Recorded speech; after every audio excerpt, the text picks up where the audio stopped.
আসসালামু আলাইকুম রহমতুল্লাহ। Hey guys, কি অবস্থা তোমাদের? কেমন আছো তোমরা? বরাবরের মতো নতুন আরেকটি ভিডিও নিয়ে হাজির হয়ে গেলাম আমরা। কি হয়েছিল 8 বছর আগে গল্পের নেক্সট পার্ট নিয়ে আসা পড়ছি, আর এটাই হলো লাস্ট পার্ট এই সিজনের।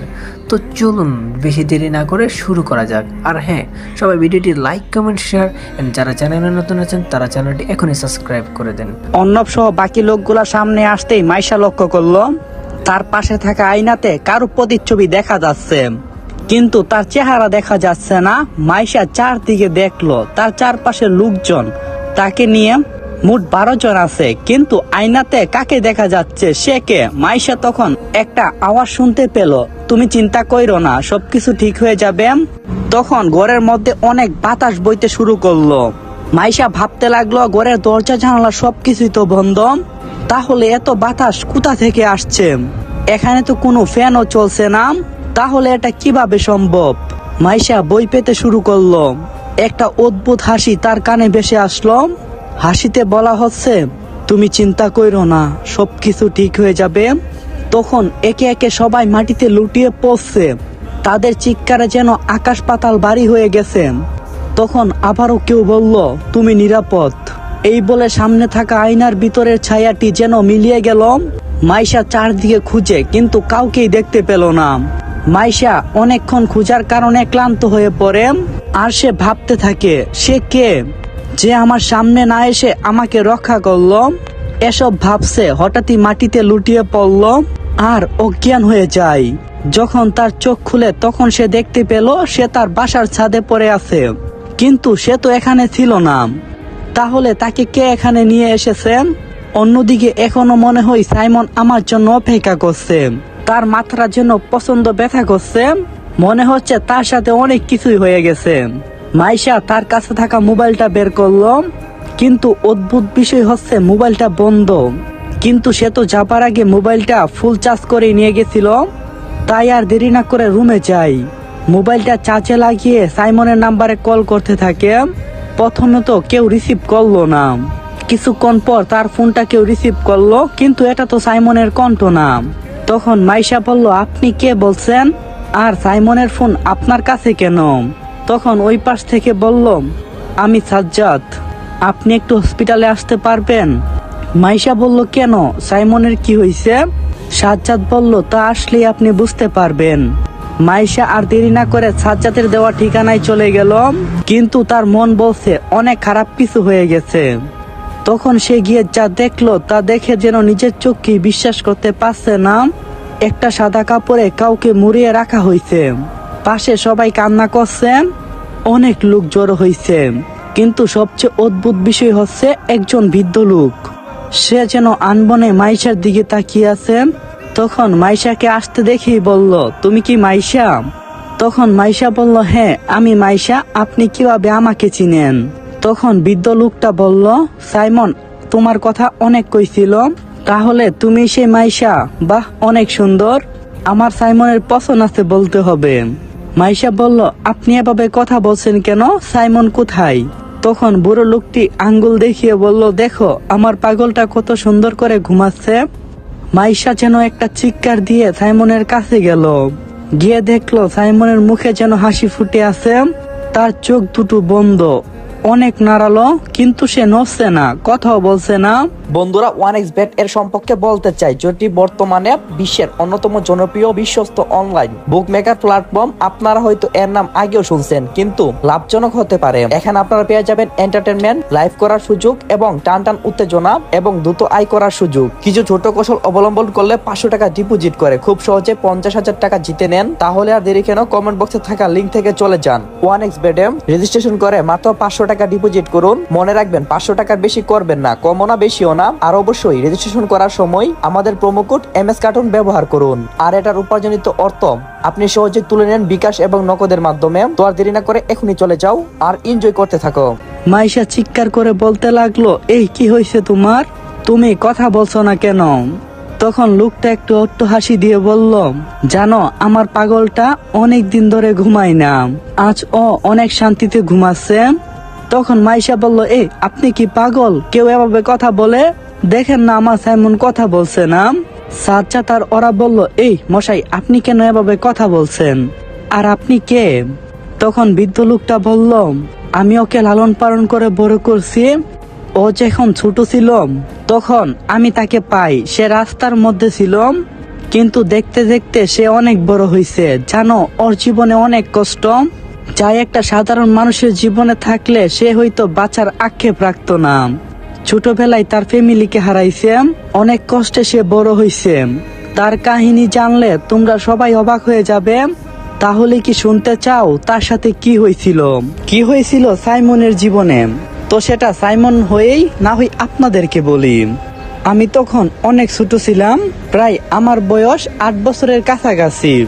সাজ্জাদের বয়স ছিল 6 বছর। একদিন সকালে আমরা ঘুমিয়েছিলাম, প্রতিদিনের নেই আমরা 3 ভাই একসাথে ঘুমিয়েছিলাম। আম্মু আর আব্বু অনেক ডাকছে, তখন আমরা ঘুম থেকে উঠি। আব্বু বলতে লাগলো আমরা নাকি মেলায় যাব। আমি আর সাজ্জাদ খুব খুশি হলাম মেলার কথা শুনে, তাই আর দেরি না করে বের হয়ে গেলাম আব্বু আম্মুকে সাথে করে মেলা দেখার জন্য। অনেকটাই ঘোরাফেরা করছি, হঠাৎ আমার চাচা আমাকে ডাকছে, এই সাইমন এদিকে আসো। আমি বললাম, চাচা আপনি এখানে আইছেন, তার মানে তো দিয়েও আসছে। চাচা বলল, হ্যাঁ আমরা সবাই আসছি। আমি চাচার সাথে গেলাম, কিন্তু আব্বু আর আম্মুকে বলা হয়নি। আমি চাচাকে বললাম, আমি তো আব্বু আর আম্মুকে বলিনি। চাচা বলল, সমস্যা নেই, আমি বলে দেব যে সাইমন আমার সাথে আছে। আমি বললাম আচ্ছা।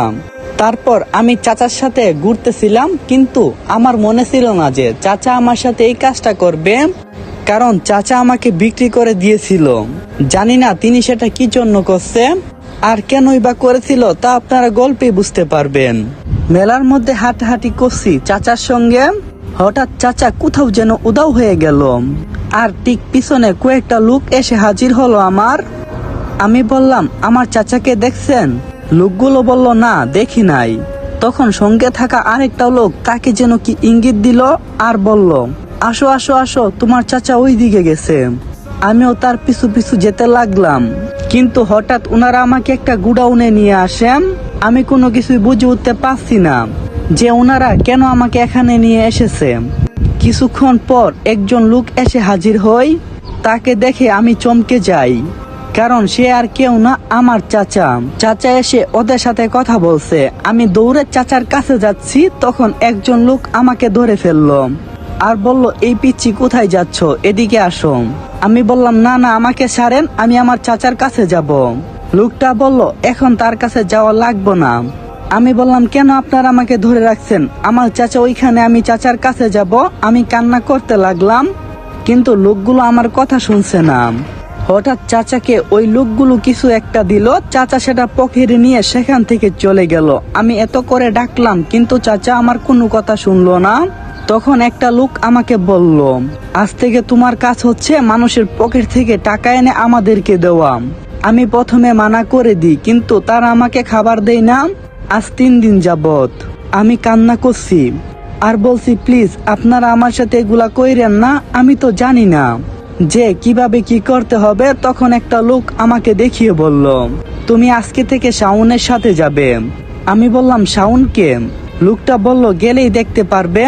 তারপর ঠিক আমার বয়সী একটা ছেলে এসে আমাকে বলল, চলো আমার সাথে। আমি বললাম, আপনি কে? লোকটা বলল, আমার নাম হলো শাওন। তখন আমি ওই লোকটার সাথে চলতে লাগলাম। তখন ছেলেটা আমার সামনে যা করলো তা দেখে যেন আমি আকাশ থেকে পড়লাম, কারণ আমার চোখের সামনে একজন লোকের পকেট থেকে একটা পার্স মেরে দিল। তখন ছেলেটা আমার কাছে এসে বলল, এভাবে করবে বুঝলাম, আজ থেকে তোমার কাজ এরকম, যদি বেশি টাকা ইনকাম করতে না পারো তাহলে তোমাকে খাবার দেওয়া হবে না।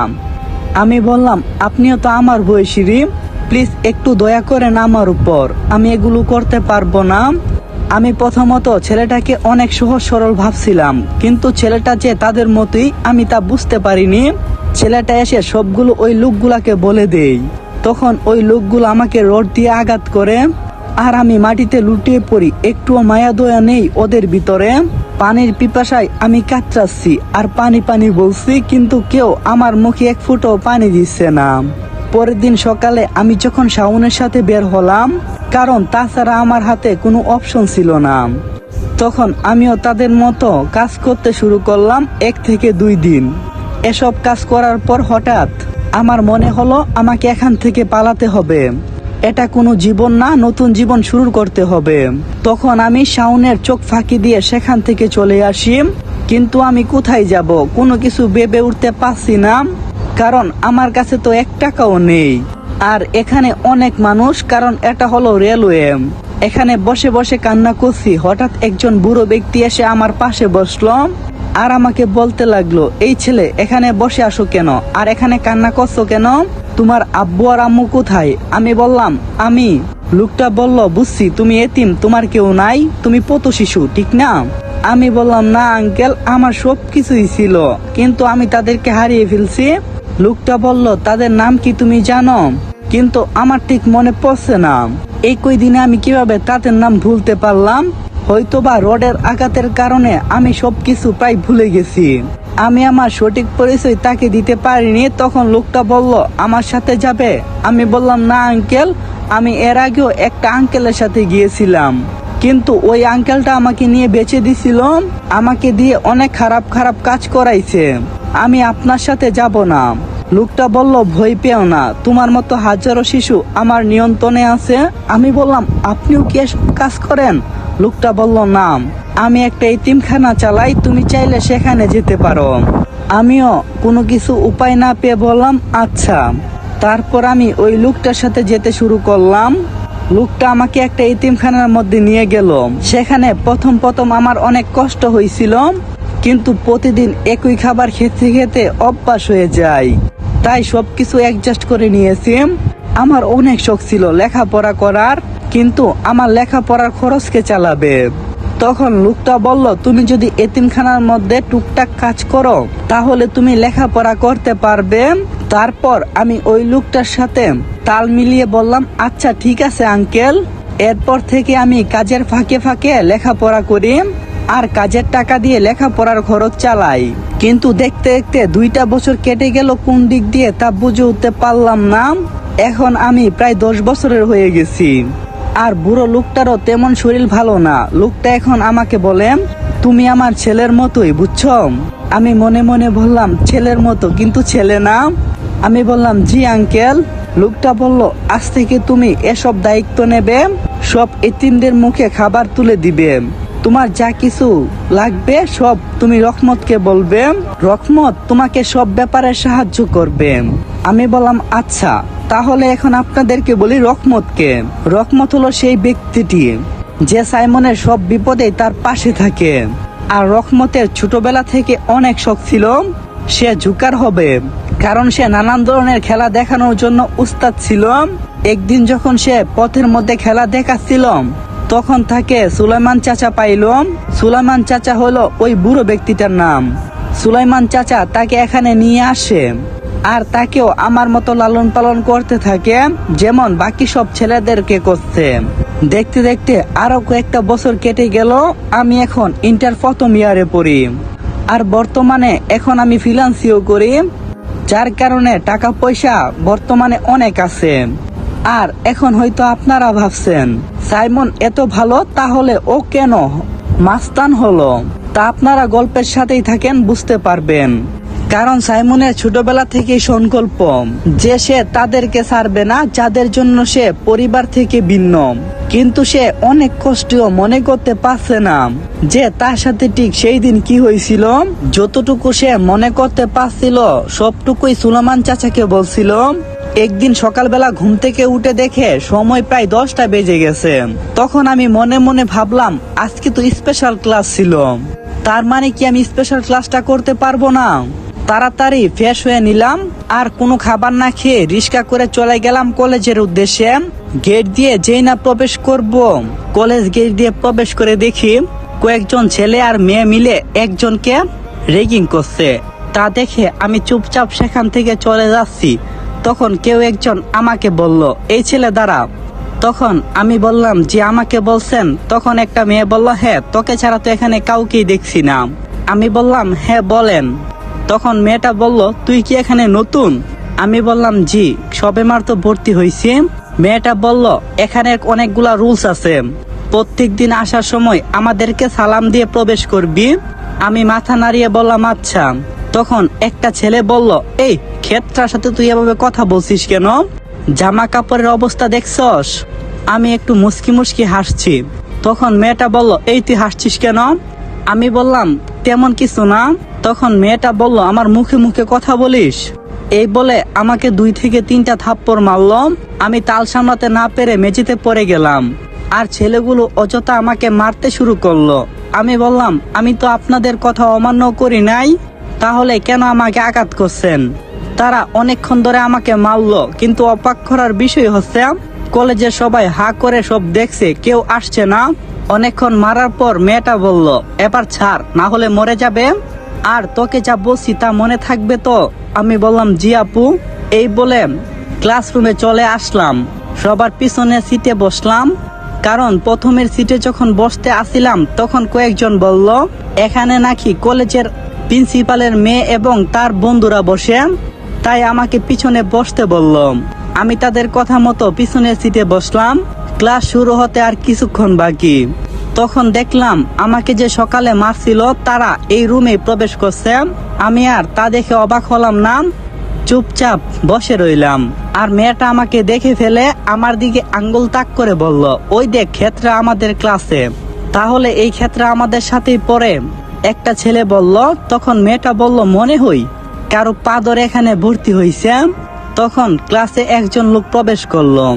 বোধহয় তিনি এই কলেজের শিক্ষক। তিনি এসে সবার সাথে পরিচয় হয়ে নিল। একে একে সবাই পরিচয় পর্ব শেষ করলো। এবার আমার পালা। আমাকে জিজ্ঞেস করা হলো, তোমার নাম কি? আমি বললাম, আমার নাম সাইমন। তখন স্যার বলল, একটা কথা বলি, মনে কোনো কিছু নিও না। আমি বললাম, জি, আপনি নির্দ্বিধায় বলতে পারেন। তখন স্যার বলল, তুমি এরকম পোশাক পরে কেন স্কুলে আসছো? তখন আমি মাথা নিচু করে বললাম, আমার সামর্থ্য নাই যে দামি দামি পোশাক কেনার। স্যার বলল, মানে? আমি বললাম, জি স্যার। স্যার বলল, আমাকে খুলে বলো।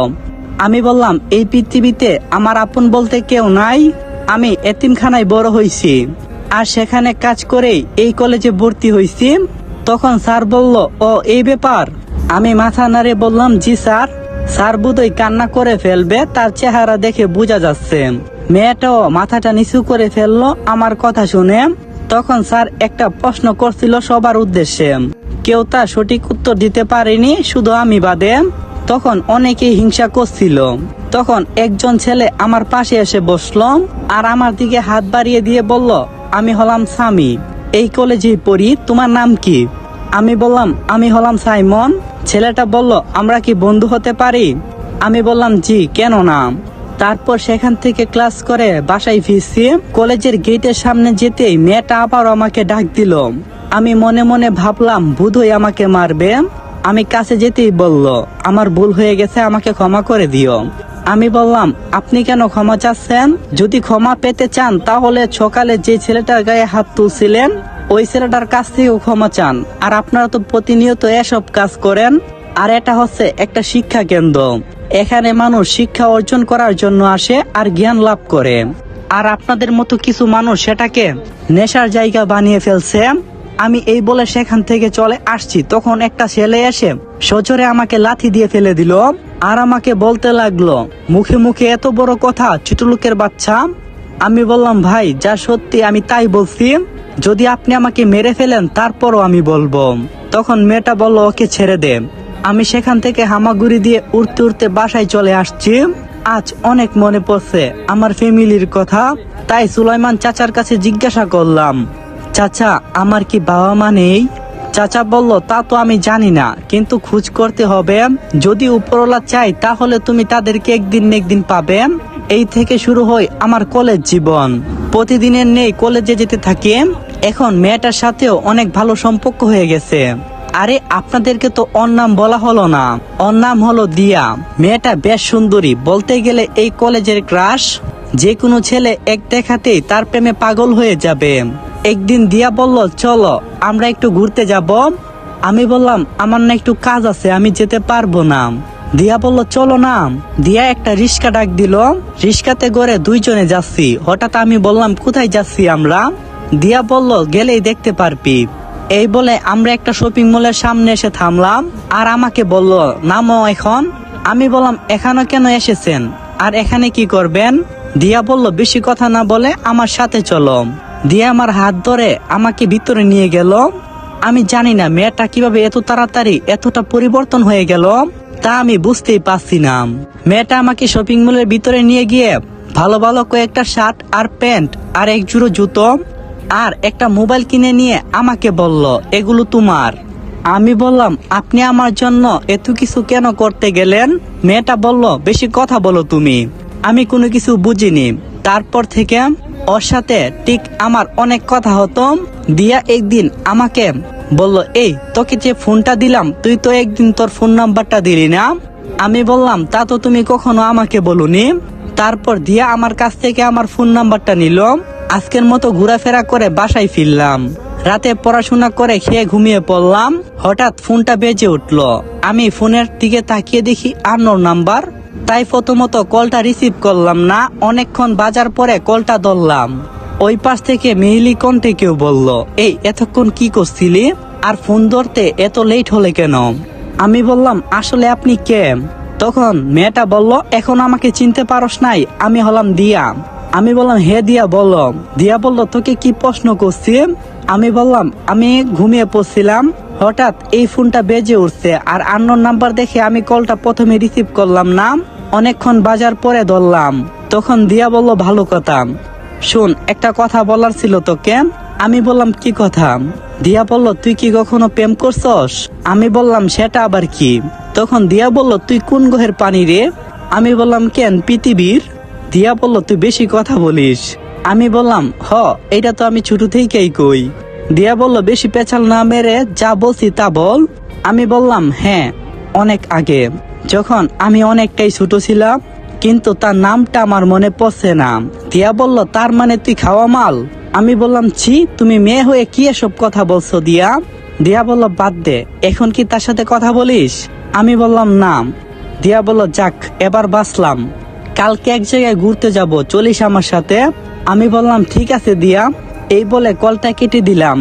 সকাল সকাল ঘুম থেকে উঠতে হবে, কেননা আজকে তেমন কাজ করতে পারিনি। সকালে কাজ করে গোসল করে কলেজের উদ্দেশ্যে বের হতে হবে, তাই সকাল সকাল ঘুম থেকে উঠতে হবে। যে বাবা সেই কাজ, ঘুমিয়ে পড়লাম। সকালে কাজ শেষ করে ফ্রেশ হয়ে স্কুলের উদ্দেশ্যে রওনা হলাম। স্কুলের গেটের সামনে আসতেই দিয়া বলল আজকে আর কলেজের ভিতরে যেতে হবে না, আই আমরা এক জায়গায় যাব। আমি বললাম কোথায় যাবি? তারপর দিয়া আমাকে আসসালামু আলাইকুম এভরিওয়ান, সিজন 2 এইখানে শেষ। যদি চান তাহলে পরবর্তীতে জানাইতে পারেন আপনারা কমেন্ট করে। আর খুব তাড়াতাড়ি নতুন গল্প আসতেছে, নতুন গল্পটা আপনারা ভালোবাসা দেখাইয়েন। ইনশাল্লাহ ভালো ভালো গল্প আপনাদেরকে উপহার দিব। একটা গল্প নিয়ে তো পড়ে থাকলে হবে না, সবগুলোই গল্প আপনাদের মাঝে তুলে ধরার চেষ্টা করব। খুব তাড়াতাড়ি আরও একটি নতুন গল্প নিয়ে আসব। ততক্ষণ পর্যন্ত সবাই ভালো থাকবেন, সুস্থ থাকবেন, খোদা হাফেজ। আর হ্যাঁ, চ্যানেলটি সাবস্ক্রাইব করে আমাদের সাথে থাকেন।